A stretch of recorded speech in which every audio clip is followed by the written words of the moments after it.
मेरे प्यारे देशवासियों और मेरे प्यारे जवान भाइयों, मैं नायक हरपाल सिंह, जनरल सैकटरी साबका सैनिक संघर्ष कमेटी तरनताਰਨ पंजाब।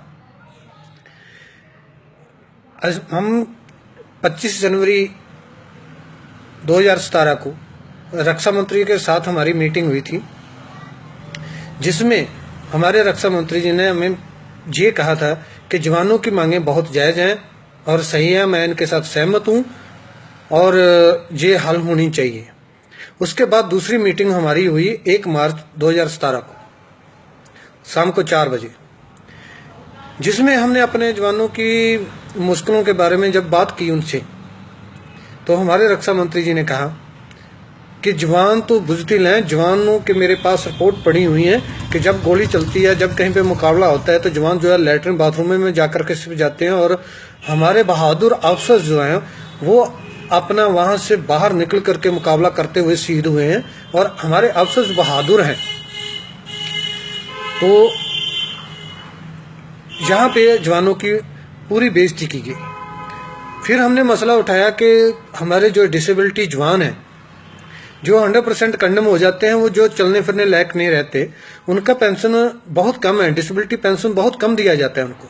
जैसे कि 9,000 रुपये डिसेबिलिटी पेंशन दिया जाता है 100% कंडम को, और एक अफसर को 2,03,000 रुपये तक पर मंथ का जो है वो डिसेबिलिटी पेंशन दिया जाता है। तो उस पर जो हमारे रक्षा मंत्री जी ने जवाब दिया, वो बोले कि जो जवान है वो सिपाही भर्ती नहीं होता, तो वो उसके अंदर इतनी हैसियत नहीं थी, उतनी औकात नहीं थी कि वो सिविल में 9,000 रुपये महीना भी कमा पाता। हम तो उसको 9,000 रुपये महीना दे रहे हैं। इसका मतलब कि रक्षा मंत्री जी ये सोच रहे हैं कि वो जवानों के ऊपर बहुत बड़ा एहसान कर रहे हैं 9,000 रुपये दे करके। लेकिन मैं जहाँ पे ये बात जो है रक्षा मंत्री जी को और अपने पूरे देश के सामने ये बात करना चाहता हूँ, पूरे नेताओं के, कि हमारी साबका सैनिक संघर्ष कमेटी की तरफ से यह ऐलान है कि अगर किसी नेता का बेटा जो है वो सेना में भर्ती होता है और वो जितनी गोली दुश्मनों के साथ लड़ते हुए खाएगा, हम उतना करोड़ रुपया उसको देंगे, उतने करोड़ रुपया उसको हम गोलियां खाने का देंगे जो उसने मुकाबले में लड़ते हुए खाई हैं। अगर वो शहीद हो जाता है तो हम 5 करोड़ रुपया देंगे उसको शहादत का। है किसी नेता में ऐसा दम? इंडिया का कोई ऐसा नेता है जो अपना बच्चे को सिपाही भर्ती करा करके जो है बॉर्डर के ऊपर भेज दे लड़ने के लिए, शहीद होने के लिए? अगर है तो बात करो। जो 9,000 रुपए की बात कर रहे हो, तो 9,000 रुपए बहुत बड़ा आसान नहीं कर रहे हो किसी के ऊपर। हमें नहीं चाहिए आप जैसे जो ऐसे गंदे नेता जो है ऐसे शब्दावली का इस्तेमाल करेंगे जवानों के लिए। अफसर की औकात क्या है? अफसर को आप बोल रहे हो कि उनकी औकात है कि वो ज्यादा पैसा कमा सकते थे सिविल में। क्या औकात है उनकी? एनडीए में जितने अफसर जाते हैं +2 भर्ती होकर के जाते हैं और जवान भी +2 भर्ती होकर के जाते हैं, तो क्या औकात है? क्या उन्होंने कोई IAS IPS कर लिया था जो वो ज्यादा पैसा कमा सकते थे? और जवान जो है, जवान इतना गिरा हुआ है कि वो 9,000 रुपये महीना नहीं कमा सकता। आप में हिम्मत है, दम है किसी नेता में, तो अपने बच्चे को सेना में सिपाही भर्ती करवा के देखो। हमने इससे आगे दूसरा पॉइंट उठाया कि जो विडो पेंशन है, जवान की विडो की पेंशन बहुत कम है। जवान की विधवा की पेंशन 9,000 रुपये पर मंथ है, जिसमें वो अपने बच्चे नहीं पाल सकती, जो अपने बच्चों को पढ़ा लिखा नहीं सकती, घर का गुजारा नहीं चला सकती। तो उस पर रक्षा मंत्री जी बोल रहे हैं कि 9,000 रुपये भी बहुत ज्यादा है, जो है इनको 9,000 रुपये भी बहुत ज्यादा लगते हैं। तो मैं ये कहना चाहता हूं कि कभी अपने घर में गुजारा करके देखो 9,000 रुपये में। दूसरों को जो पढ़ाना बहुत आसान है, और खुद करके देखो आप। उसके बाद हमने तीसरा मुद्दा जो उठाया भ्रष्टाचार का, कि सेना में भ्रष्टाचार बहुत है, खाना घटिया दिया जाता है, इसमें कोई डाउट नहीं है। जो आवाज उठाता है उसको दबा दिया जाता है। जैसे अभी देवलाली में हुआ है, एक जवान मैथ्यू ने जो है वो इसके खिलाफ आवाज उठाई तो उसका मर्डर कर दिया गया। अभी उसको जो है सेना ने जो है वहां से आत्महत्या शो कर रहे हैं, लेकिन आप ये बताइए कि जो आदमी है जो है सुसाइड कर रहा है और फांसी लेकर के सुसाइड कर रहा है, क्या उसके पाँव के नीचे तलियों के ऊपर वो किसने पिटाई किया होगा जो उसके पाँव नीले पड़े हुए हैं?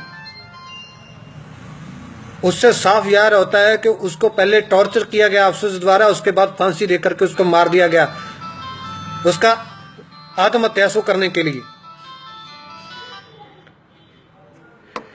तो ये सभी बातें जो हैं, उसके बाद मैंने जो रक्षा मंत्री जी को बोला कि सेना में जब ये जम्मू एंड कश्मीर में, कश्मीर के अंदर जो मिलिटेंट को मारने के लिए, मिलिटेंट की न्यूज़ देने के लिए जो है वो पैसा जाता है जहाँ पे मिलिटेंट मारने का, तो वो पूरा अफसोस खा जाते हैं, सोर्स तक, इन्फॉर्मर तक वो पैसा नहीं पहुँचता है।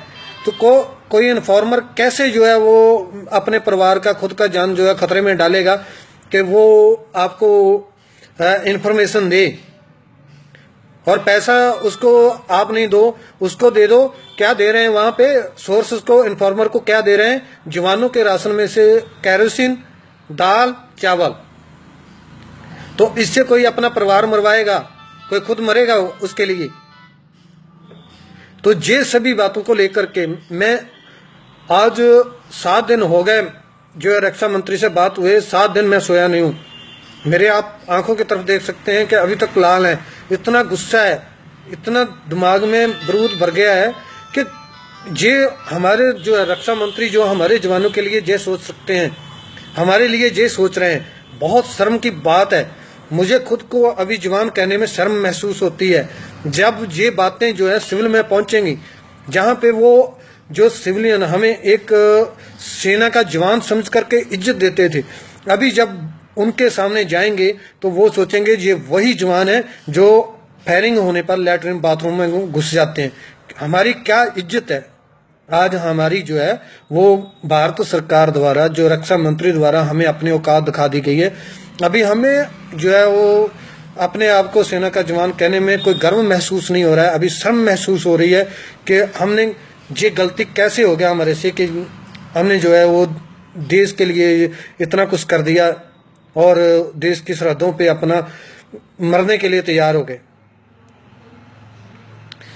तो इससे ज़्यादा मैं जो और बातें नहीं कर सकता। मेरी तरफ से जो है मैं सभी देशवासियों को और भूतपूर्व सैनिक जवानों को जो आग्रह करना चाहूँगा कि हम 26 तारीख को जहाँ से पंजाब से चलेंगे और 27 मार्च को वहाँ पे हम जंतर मंतर पे जो है रोष प्रदर्शन करने के बाद 27 तारीख को हम वहाँ पे 12 बजे के बाद जो है 10 बजे हम वहाँ जंतर मंतर में पहुँच जाएंगे और 12 बजे हम वहाँ से चल करके अपना आत्महत्या करेंगे वहाँ पे जो इंडिया गेट के ऊपर। तो आप हमें हमारा साथ देने के लिए, अगर आप हमारे साथ सहमत हैं कि देश का जवान देश के लिए लड़ रहा है, तो कृपया आप वहाँ पे भारी गिनती में हमारे समर्थन के लिए आएं। हम किसी पॉलिटिक्स में नहीं हिस्सा ले रहे हैं, कोई कुछ नहीं है, हम सिर्फ अपने देश और जवानों के लिए लड़ रहे हैं। जय हिंद।